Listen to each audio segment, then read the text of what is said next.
What was the ultimate fate of Hitler's most senior military commanders following the collapse of the Third Reich? Throughout the Second World War, the rank of Field Marshal represented the pinnacle of German military command, an elite cadre of the Wehrmacht. These men were entrusted with executing an expansionist vision of conquest. Yet, this immense power and prestige vanished almost overnight with Germany's unconditional surrender in 1945. How did these once unassailable military leaders ultimately face the consequences of their command? This historical inquiry will explore their post-war destinies, commencing with the first name on our list. Our first subject is Walther von Brauchitsch, a man born into a long-standing Prussian military dynasty. Adhering to his family's martial tradition, von Brauchitsch forged a career that saw him ascend to the supreme position of Commander-in-Chief of the German Army, a post he held from 1938 to 1941. Von Brauchitzsch's tenure was initially distinguished by his strategic acumen, most notably during the successful Blitzkrieg campaigns of 1939 and 1940, where he directed key operations in Poland, France, and the Low Countries. However, despite these early triumphs, his authority as commander-in-chief was progressively undermined by his inability to curb Adolf Hitler's intensifying interference in operational matters. Hitler's penchant for micromanagement critically eroded von Brauchitzsch's authority, particularly during the fateful invasion of the Soviet Union in 1941, a campaign that would ultimately seal Germany's disastrous fate on the Eastern Front. The strain of command manifested in his deteriorating health, culminating in a heart attack in November 1941. This, combined with the strategic failure of Operation Typhoon, the offensive against Moscow led directly to his dismissal by Hitler in December of that year. From that moment forward, von Brauchitsch was relegated to a forced retirement at his estate, where he remained for the rest of the war, effectively neutralized and excluded from all military affairs.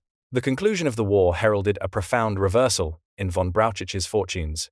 In August 1945, he was arrested by British authorities on charges of war crimes and was subsequently held in custody for 3 years. During this period, he awaited trial for his conduct throughout the war. Yet, the former field marshal would never stand before his accusers. On October 18, 1948, with his prosecution imminent, Walther von Brauchitsch succumbed to pneumonia. His death prior to trial left lingering questions regarding justice and the accountability of high-ranking military figures in the post-war era. The individual who had once commanded Hitler's armies would never be compelled to answer for his role in a court of law. Next, we examine Maximilian von Weich, a field marshal whose military career was defined by both significant achievements and actions that remain a subject of intense historical debate. As a field marshal in the German army, he held command of the Second Army during pivotal military campaigns, which included the invasions of France, Yugoslavia, and the Soviet Union.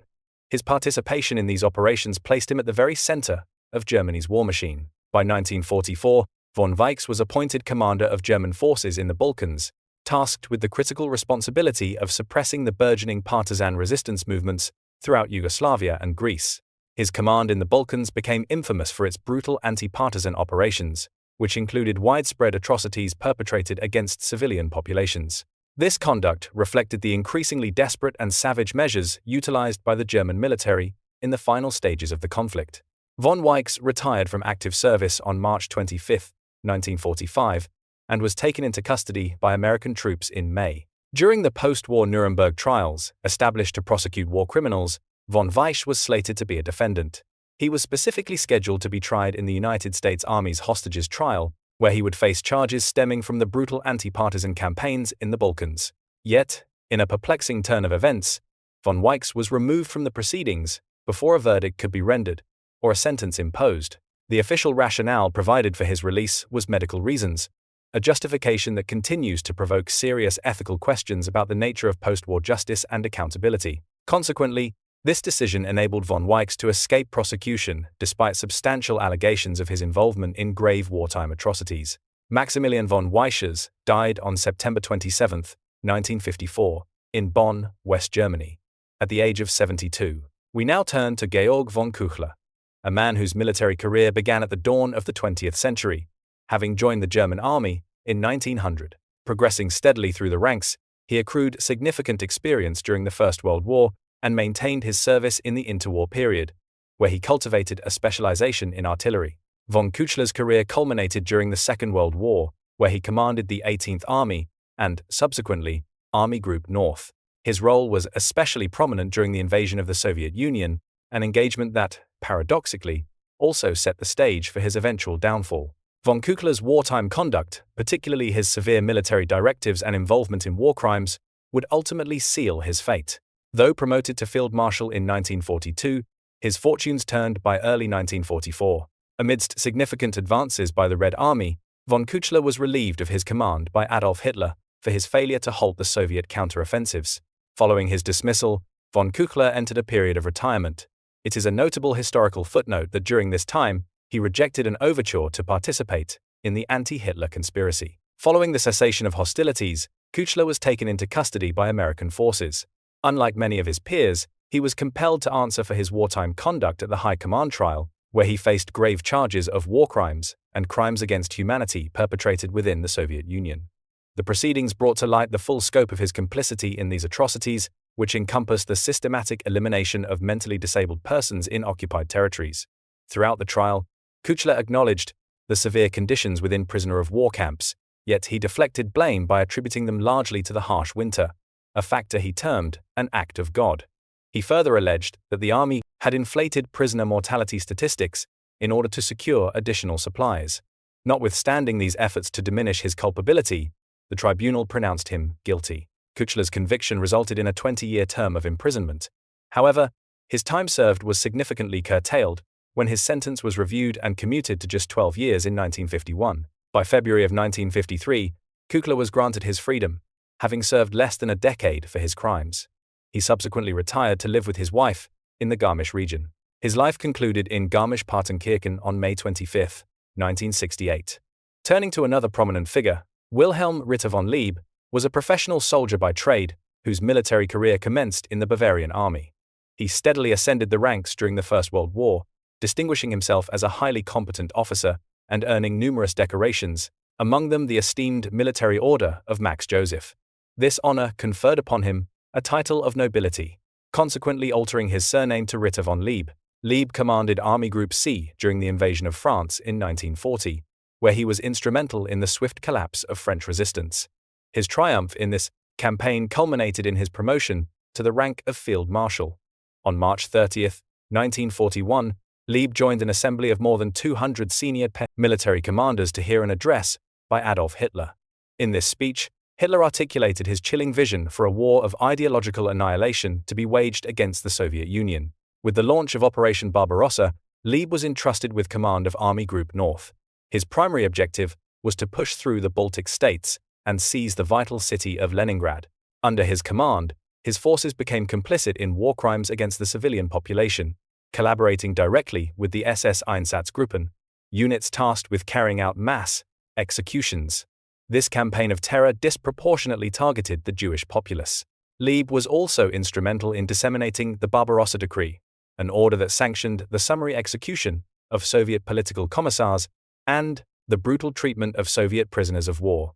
By January 15, 1942, Lieb issued an ultimatum to Hitler: either grant him full operational autonomy or accept his resignation. Hitler opted for the latter, relieving him of command. Georg von Küchler was appointed his successor at Army Group North. Lieb would never again hold an active command under Hitler. Lieb also faced judgment at the High Command trial. However, despite the gravity of the accusations against him, the proceedings concluded with a remarkably lenient sentence. His defense counsel constructed a narrative of a humane officer who had neither witnessed nor disseminated criminal orders, positing that his troops' actions were an unavoidable consequence of combat conditions and military exigency. The tribunal ultimately convicted Lieb on the charge of transmitting the Barbarossa Decree and its subsequent criminal implementation by his subordinate units. He was, however, sentenced to only 3 years imprisonment, a term which was considered already served. The court's judgment noted, "No criminal order has been introduced into evidence that bears his signature or stamp of his approval." Lieb's case serves as a stark example of the intricate legal challenges of the post-war tribunals, where certain high-ranking officials escaped with minimal penalties. Such an outcome arguably compromised the very principles of accountability and justice that these trials were established to enforce. It is crucial to note that, irrespective of his lenient sentence, Lieb had been a significant beneficiary of the Nazi regime's largesse, receiving clandestine gifts totaling 250,000 Reichsmarks and an estate appraised at 660,000 Reichsmarks, clear indicators of his complicity and the regime's reward for his loyalty. Following his release from custody, he returned to his estate in Hohenschwangau, Bavaria, where he lived until his death from a heart attack in 1956. Our focus now shifts to Paul Ludwig Ewald von Kleist, who hailed from an aristocratic family with a deep-rooted tradition of military service. His distinguished career encompassed both the First and Second World Wars. Von Kleist earned particular renown for his command during the initial Blitzkrieg campaigns. He led the 1st Panzer Group during the invasion of France in 1940, spearheading a rapid armored offensive that drove deep into French lines and was instrumental in securing a swift German victory. The year 1942 marked a pivotal moment in Kleist's military career, as he was appointed to command Army Group A during the ambitious German offensive into the Caucasus. His forces were charged with the critical mission of seizing the region's vital oil fields. However, the campaign ultimately faltered, crippled by the overextension of German supply lines and met with tenacious Soviet resistance. By early 1943, the German army was forced into a strategic withdrawal from the Caucasus. This retreat signified a crucial turning point in the war. On March 30, 1944, after a succession of retreats and strategic failures, Kleist was dismissed by Hitler, who harbored escalating distrust for his military commanders. His command was transferred to Ferdinand Schörner. Following the failed assassination attempt on Hitler of July 20, 1944, an event known as the 20th of July plot, the Gestapo implicated and subsequently arrested Kleist. This was a direct result of his cousin's involvement in the Oster conspiracy. Despite the gravity of the arrest, Kleist managed to evade a trial and was later released. After the war concluded, von Kleist was captured by Allied forces and transferred to Yugoslavian custody, where he was tried and sentenced to 15 years in prison for war crimes. He was later extradited to the Soviet Union. There, he was subjected to another trial for war crimes connected to his command on the Eastern Front.